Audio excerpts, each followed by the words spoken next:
Seguro que la palabra gobierno nos suena a todos, ¿verdad? Salen las noticias a todas horas. Pero, ¿qué es en realidad? ¿Un grupo de ministros? ¿El poder ejecutivo sin más? Bueno, pues hoy vamos a ir directos al manual de instrucciones, a la Constitución española, para entender de verdad qué es, qué puede hacer y sobre todo cuáles son sus límites. Venga, pues esta es nuestra hoja de ruta. Vamos a empezar por lo básico, definir qué es el gobierno. Luego le pondremos cara, veremos quiénes lo forman. Analizaremos sus poderes, veremos quién lo controla y, para terminar, cómo y por qué cesa. Un recorrido completo para que no se nos escape nada. Pues vamos al lío. Primera parada. ¿Qué es el gobierno? Vamos a definir el concepto como manda la Constitución. Y aquí viene la primera pregunta, que es la clave de todo, porque solemos mezclar gobierno con poder ejecutivo, pero constitucionalmente el término es mucho más preciso.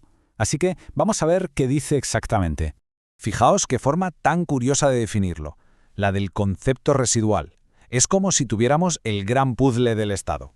Si quitamos la pieza del poder legislativo, que son las cortes que hacen las leyes, y quitamos la pieza del poder judicial, los jueces que las aplican, lo que nos queda en la mano, esa tercera pieza, eso es el gobierno.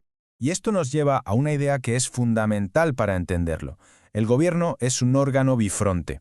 ¿Qué quiere decir esto? Pues que tiene, por así decirlo, dos caras, dos naturalezas que conviven y actúan a la vez. Mirad, por un lado es el cerebro político, es el que fija el rumbo, la estrategia del país, tanto dentro como fuera. Pero al mismo tiempo es el jefe de operaciones de la administración, el que dirige esa maquinaria gigantesca del Estado para que las políticas se conviertan en realidad. Una cara piensa, la otra ejecuta. Son inseparables. Vale, ya sabemos qué es. Sección 2, la composición. Ahora toca ponerle cara. ¿Quiénes son los jugadores clave en este tablero institucional?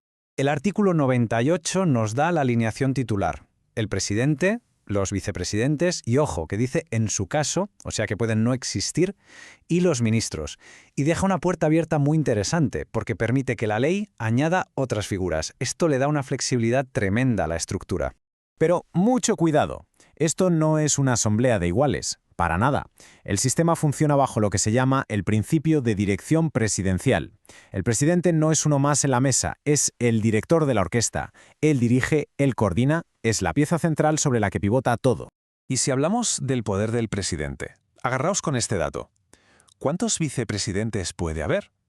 Pues según la Ley de Gobierno de 1997, no hay límite. Los que el presidente decida. Esto es una muestra brutal del poder que tiene para diseñar su equipo a medida, según sus necesidades de cada momento. Muy bien, ya tenemos el qué y el quién. Vamos con la tercera parte, los poderes. ¿Qué hace exactamente este equipo? ¿Cuál es su misión principal según la Constitución? El artículo 97 es, básicamente, la descripción del puesto de trabajo del gobierno. Y como veis, el alcance es inmenso. Dirige la política interior y exterior, toda la administración, el ejército, la defensa. Y para llevar a cabo todo esto, tiene dos herramientas clave, la función ejecutiva y la potestad reglamentaria. Vamos a pararnos un segundo en esto de la potestad reglamentaria, porque es fundamental. ¿Qué es? Es la capacidad del gobierno para crear las instrucciones de uso de la administración. Son las normas y reglamentos para que la maquinaria pública funcione. Pero, y esto es vital, no son leyes. Las leyes, las que nos afectan a toda la ciudadanía, solo las puede hacer el poder legislativo. Ahora, ¿significa esto que el gobierno puede crear los reglamentos que quiera? Pues no. Y aquí entra el artículo 106.1, que es un contrapeso clave. Son los tribunales los que tienen la lupa puesta encima, controlando que cada reglamento y cada acción del gobierno sea legal. Son, por así decirlo, el árbitro del partido. Un gobierno con tantísimo poder necesita, evidentemente, mecanismos de control. Y con esto entramos en la cuarta sección. Aquí el protagonista es el Parlamento, que es quien, en nombre de la soberanía popular, le pide cuentas. Y para ese control político existen dos herramientas definitivas. Pensemos en ellas como un escudo y una espada. La cuestión de confianza es el escudo. El propio presidente la plantea para demostrar que tiene el apoyo de la Cámara. En cambio, la moción de censura es la espada. La saca la oposición para intentar derribar al gobierno y, muy importante, reemplazarlo. Y centrémonos en esa espada, la moción de censura, porque tiene un apellido clave. Es constructiva. ¿Qué quiere decir? Que no vale solo con destruir. La Constitución te obliga a construir. Si quieres echar al presidente, tienes que proponer a otro candidato en la misma moción. Es un mecanismo que busca garantizar la estabilidad y evitar a toda costa un vacío de poder. Y como todo en esta vida, los gobiernos también tienen un final. Llegamos a la quinta y última sección. Vamos a ver las causas tasadas. las únicas que establece la Constitución para que un gobierno cese. El artículo 101 es muy claro. Nos da 4 escenarios. El primero, el más natural en una democracia. Se celebran elecciones generales. Los otros 3 ya son más excepcionales. Que el gobierno pierda la confianza del Parlamento, que el presidente dimita o, en el escenario más trágico, que fallezca. ¿Pero qué pasa justo en ese momento? ¿Se apagan las luces y el Estado se para? Pues no, y esto es clave.